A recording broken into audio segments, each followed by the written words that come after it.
ஆணாக இருந்தாலும் சரி, பெண்ணாக இருந்தாலும் சரி, ஒரு போராட்ட காலமாக தான் இருக்குது. கல்வியில் கண்டிப்பாக ஒரு தேர்ச்சி இருக்கும். கல்வி படிக்காத குழந்தைங்க நல்லாவே படிப்பாங்க.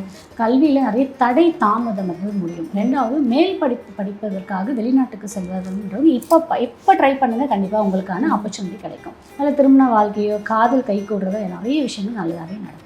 முதல் குழந்தை ரீதியான பிரச்சனைகள் ஏதாவது இருக்கும், அதுவும் கிளியர் ஆகிறதுக்கான வாய்ப்புகள் இருக்குது.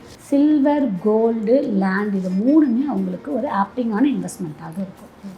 விருச்சிக ராசி நேயர்களுக்கு ஆக்சுவலாக பரிகாரம் தேவைப்படாது. ஏன்னா அவங்களுக்கு எல்லாமே நல்லா இருக்கக்கூடிய காலமாக தான் இருக்குது. ஆனாலும் ஒரு காப்பாக இருந்து காக்கணும் அப்படின்றவங்க ஊர்காவல் தெய்வம் இல்லைன்னா சப்த கன்னிமார்கள் இல்லை அப்படின்னும் போது நம்மளுடைய கருப்பு 18ஆம் படி கருப்பு இல்லை முனீஸ்வரன் இல்லை பைரவர் இல்லை ஆஞ்சநேயர், இந்த மாதிரி துர்க்கை அம்மன், இந்த மாதிரி காவல் தெய்வம் வழிபாடெல்லாம் நீங்கள் எடுத்துக்கும் போது நல்ல மாற்றத்தை கண்டிப்பாக கிடைக்கும்.